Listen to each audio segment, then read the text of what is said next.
Today I'm going to tell you the 2 self-confidence mind tricks that confident people use all the time to increase their self-confidence, increase their self-worth, and their self-trust.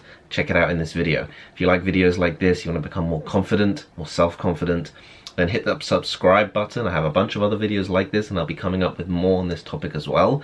So subscribe and hit that notification bell as well so you can find out when those videos are gonna come into your YouTube subscribe playlist. Okay, so also in this video I'm going to talk about how you can go back in time and give yourself self-confidence. So that is a cool secret. I'm going to tell you that at the end. First I'm going to tell you the 2 confidence... Careful of your mic, Josh. I'm going to be telling you the 2 self-confidence mind tricks that confident people use to become confident. The first one is a huge distinction, and when you understand this, you will be golden for the rest of your life, I promise you. You'll feel great all the time. That is the... Oh crap, it's not recording on my... here.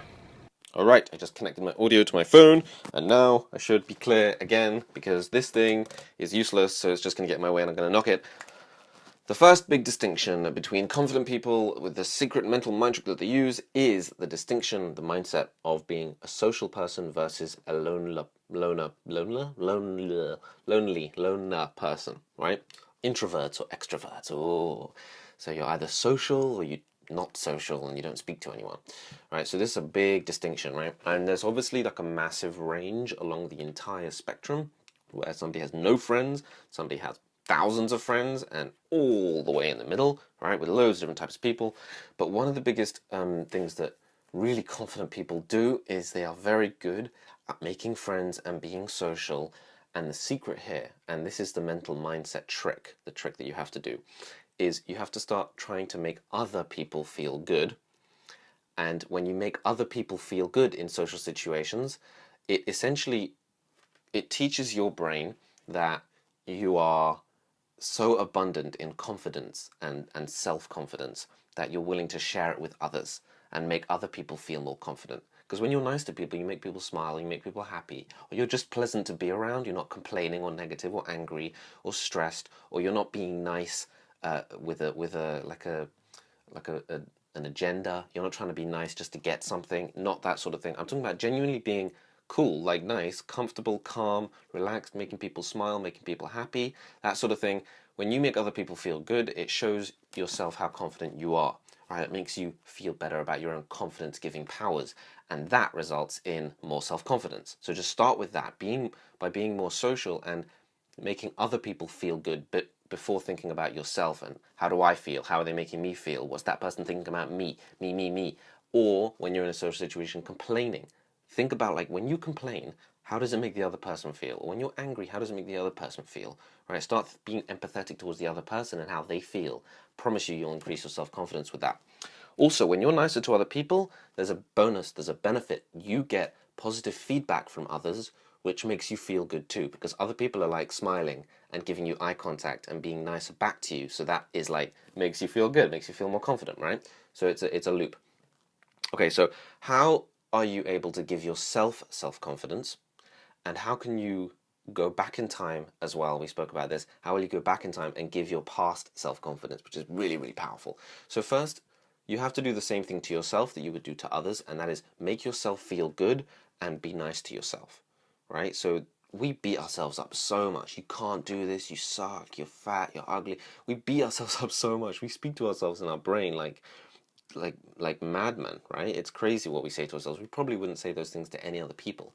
So we have to start defending ourselves in our own heads and think, when I think a negative thought or a bad thought or a thought that I know I don't want to have, start defending yourself for the opposite. You know, if you say I'm ugly, you can start saying, no, you're not. You look alright. You'll be alright. You dress nice. You'll be okay.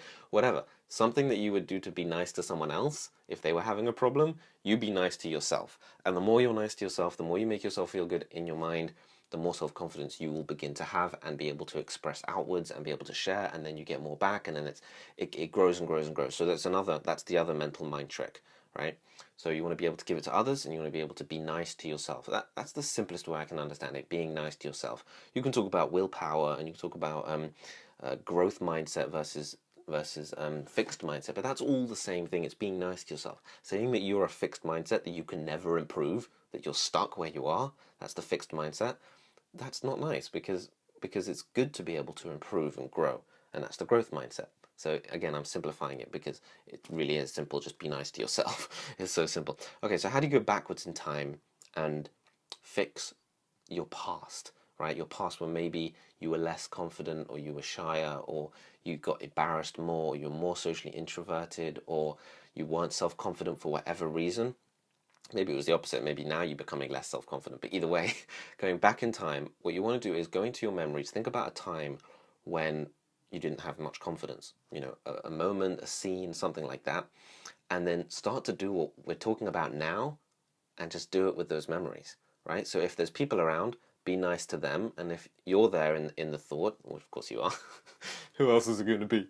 If when you're there in the thought, be nice to yourself. So let's say you tripped up on a train, you're embarrassed, right? So you can say things like, oh, that was kind of funny, you know, that it's just, I'm just being clumsy, and people laughed, right? Oh, because they're just having fun and they're being nice, and they were a bit awkward and uncomfortable, so they laughed because they just wanted to feel better. So it's okay, they feel good, and I felt okay. Like, do you see what I just did? Rather than, oh my god, it was terrible, everybody was staring at me, and oh my god, I got so embarrassed, me, and I had so much anxiety, it was me, and oh my god, right? It's very selfish.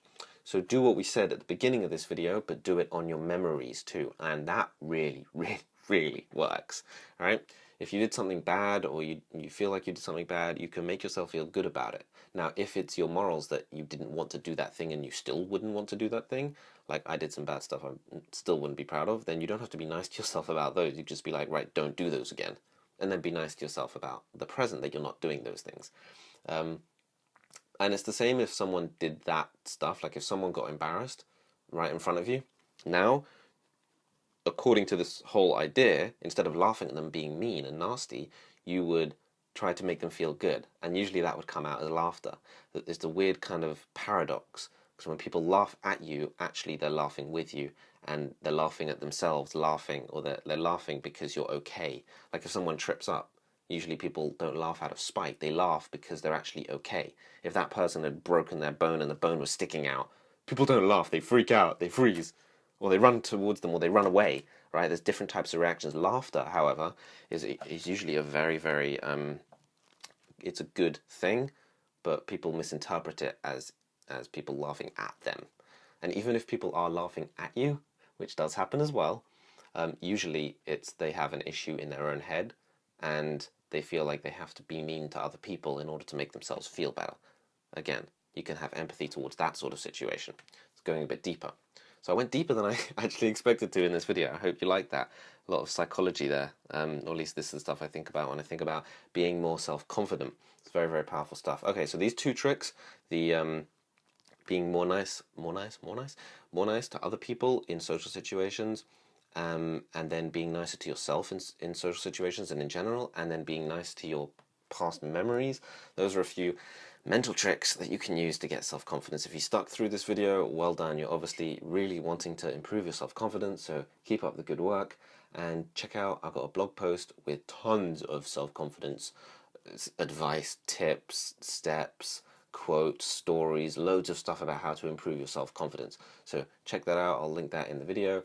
And thank you so much for watching. If you like videos like this, please subscribe and hit that notification bell. Bang! Thank you for watching. Bye.